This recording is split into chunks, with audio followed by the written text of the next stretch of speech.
کہ قرآن کریم کی تقریباً 100 آیات مبارکہ ہے جس میں عقیدہ ختم نبوت کو بیان کیا گیا.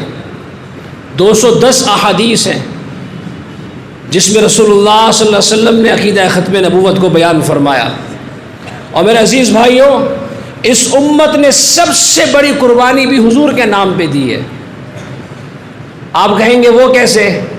پورے اسلام کے لیے جو صحابہ شہید ہوئے، رسول اللہ صلی اللہ علیہ وسلم کی زندگی میں جتنے صحابہ کرام اللہ کے نبی صلی اللہ علیہ وسلم کی زندگی میں جنگ کے موقع پہ شہید ہوئے، ان کی تعداد 259. کتنی؟ 259. پورے اسلام کے لیے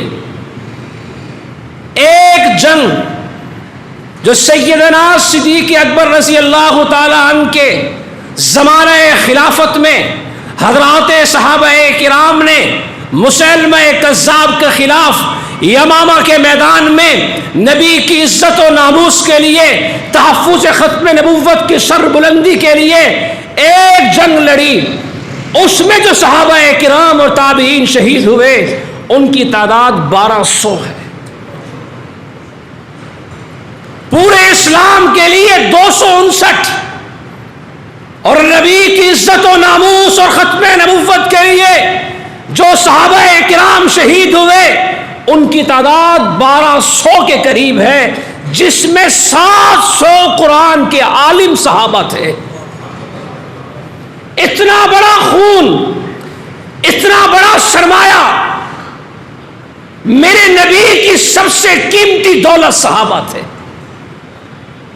میری نبی کی ساری زندگی کا خلاصہ صحابہ تھے. صحابہ کرام کی اتنی بڑی تعداد اگر وہ استعمال ہوئی، اللہ نے قبول کیا، تو سب سے زیادہ نبی کریم صلی اللہ علیہ وسلم کی عزت و ناموس کے لیے کیا. اور میرے عزیز بھائیوں، اللہ تعالیٰ نے، رسول اللہ صلی اللہ علیہ وسلم نے فرمایا میری امت میں 30 لوگ آئیں گے جو نبوت کا اعلان کریں گے. 30 لوگ آئیں گے جو نبوت کا اعلان کریں گے، اپنے آپ کو نبی کہیں گے. رسول اللہ صلی اللہ علیہ وسلم کے زمانے سے ان جھوٹوں کا دور شروع ہوا. میرے نبی موجود ہیں، مسلمہ کذاب نے نبوت کا اعلان کر دیا. میرے نبی موجود ہیں، اسود انسی کھڑا ہو گیا. میرے نبی موجود ہیں، طلحہ اسدی نے نبوت کا اعلان کر دیا. رسول اللہ صلی اللہ علیہ وسلم کے ہوتے ہوئے یہ فتنے کھڑے ہوئے، لیکن رسول اللہ صلی اللہ علیہ وسلم کی موجودگی میں، اللہ کے نبی کے ہوتے ہوئے یہ فتنے سر نہیں اٹھا سکے.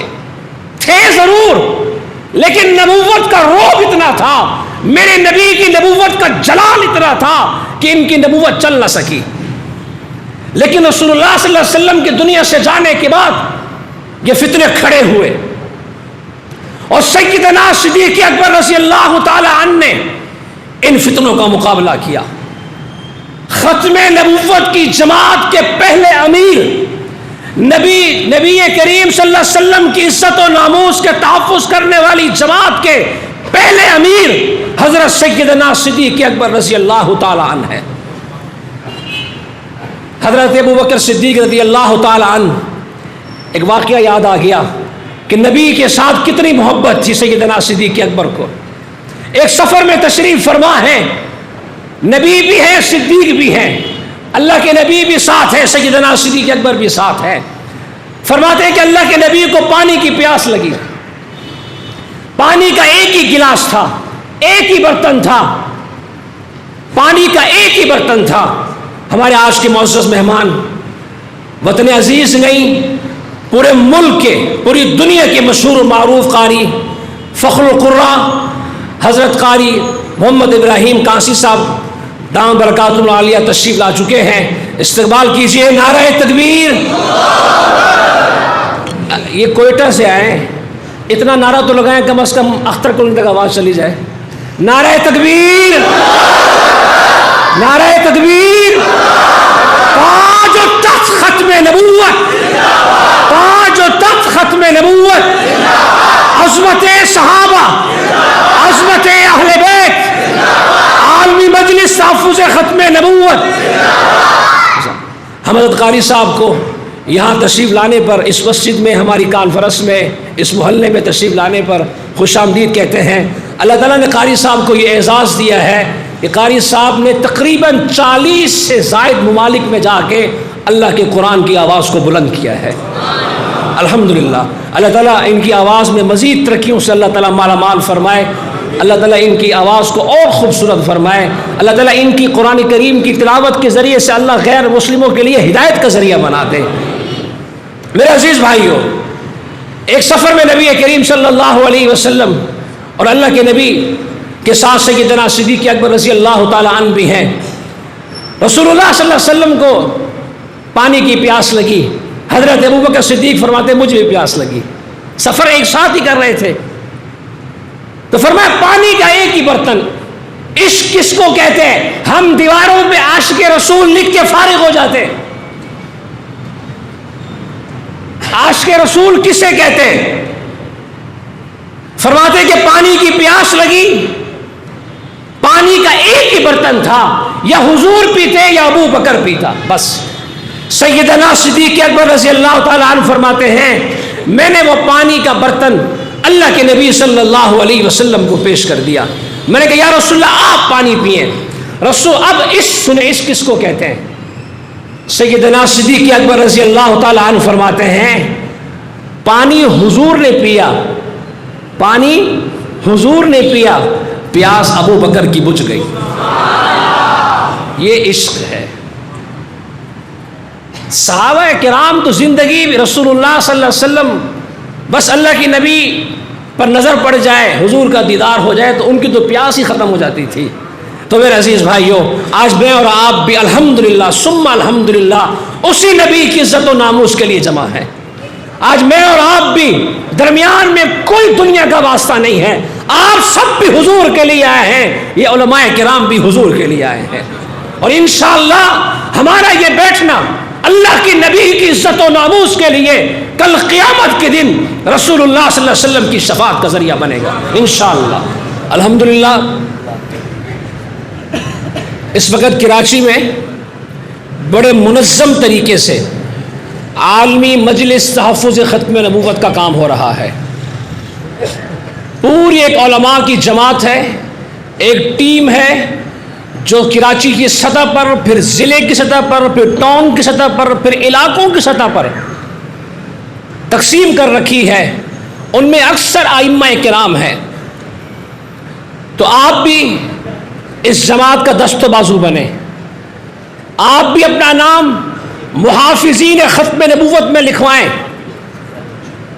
جیسے حضرت فرما رہے تھے سعادت مند لوگوں کو اللہ اس کام کے لیے قبول فرماتے ہیں۔ اللہ رب العالمین مجھے اور آپ کو، ہماری آل اولاد کو اس سعادت کے لیے قبول فرما لے۔ اس کے لیے نیت بھی کریں، ارادہ بھی کریں کہ انشاءاللہ یہاں سے جانے کے بعد اب زندگی کی آخری سانس تک اپنے نبی کی عزت و ناموس کا کام کریں گے انشاءاللہ۔ گلی گلی، کریا کریا، بستی بستی، چوک چڑھائے پر ہر ایک مسلمان کے دل دماغ میں یہ بات اتاریں گے کہ میرے اور آپ کے نبی امام الانبیاء سرور کائنات محمد مصطفیٰ احمد مصطفیٰ صلی اللہ علیہ وسلم اللہ رب العزت کے آخری نبی ہے۔ میں نبی کے بعد، ہمارے نبی کے بعد، کائنات کے در یتیم پیغمبر کے بعد اب قیامت کے صبح تک کوئی نبی پیدا نہیں ہوگا۔ اس پیغام کو عام کریں گے، اس پیغام کو عام کریں گے، عام کریں کہ حضور اللہ کے آخری نبی ہیں۔ قادیانیت سے، مرزائیت سے اسلام کا اور پیغمبر اسلام کا کوئی تعلق نہیں ہے۔ آپ کے قرب و جوار میں نام لے رہا ہوں، کشمیر کالونی میں ان کا مرکز ہے قادیانیوں کا، حضرت قاری صاحب کے پڑوس میں قادیانیوں کا مرکز ہے محمود آباد میں، لیکن اللہ کا فضل ہے ان حضرات کے اس جلال اور جرت کو دیکھ کے ان میں ہمت نہیں ہے۔ اور میرے عزیز بھائیوں، آپ دعا کریں اور ہمت کریں، دست و بازو بنے۔ ہمارے استاد فرمایا کرتے تھے ہر فتنے کے 4 دور ہوتے ہیں، اس کی ابتدا، اس کا عروج، اس کا زوال، پھر اس کی انتہا۔ ایک قادیانیت کی ابتدا تھی جب مرزا غلام قادیانی نے 1901 میں محمد رسول اللہ نعوذ باللہ ہونے کا دعویٰ کیا، یہ اس کی ابتدا شروع ہوئی۔ پھر اس کا آغاز تھا جب پاکستان بنا تو اس ملک کی بدقسمتی کہ پہلا وزیر خارجہ ظفر اللہ قادیانی تھا، اور اس نے اپنی وزارت کے زور پر جہاں تک جا سکتا تھا اس نے قادیانیت کو پھیلایا۔ اس کو اپنے وزیر ہونے کا ڈر نہیں، اس کو منصب کا خیال نہیں، اس کے دل دماغ میں قادیانیت اتنی سوار تھی، وہ نہیں دیکھتا تھا میرے سامنے مزدور بیٹھا ہے، میرے سامنے کوئی ملازم بیٹھا ہے، سرکاری ہے غیر سرکاری ہے، وہ قادیانیت کا پیغام دیتا تھا۔ یہ ان کا عروج تھا۔ پھر ایک دن آیا 7 ستمبر 1974 کہ اس قادیانیت کا زوال ہوا، اور دعا کرے اب قادیانیت اختتام کی طرف جا رہی ہے۔ ابھی پچھلے 2 مہینے قبل پشاور میں مفتی شہاب الدین پوپلزئی دامت برکاتہم العالیہ جو KPK کے امیر ہیں، عالمی مجلس تحفظ ختم نبوت کے، ان کے ہاتھ پہ 28 قادیانی مسلمان ہوئے۔ ابھی 1 مہینہ قبل حیدرآباد میں 6 قادیانیوں نے قادیانیت پہ لعنت بھیج کے محمد رسول اللہ سے رشتہ جوڑ لیا اپنا۔ اور میرے عزیز بھائیوں، آپ کا ایمان تازہ ہوگا، ابھی 2 ہفتے قبل فیصل آباد کے ایک علاقے میں ایک 70-80 سال کے بوڑھے نے اسلام قبول کیا۔ واہ میرے اللہ، 3 بجے دن کے 3 بجے اسلام قبول کیا، رات کے 11 بجے اللہ کے حضور چلا گیا۔ سعادت مند تھا کہ اس دنیا سے رسول اللہ صلی اللہ علیہ وسلم کے ساتھ وابستہ ہو کر گیا۔ تو میرے عزیز بھائیو، آپ بھی کام کریں گے انشاءاللہ، ختم نبوت کے پیغام کو عام کریں گے۔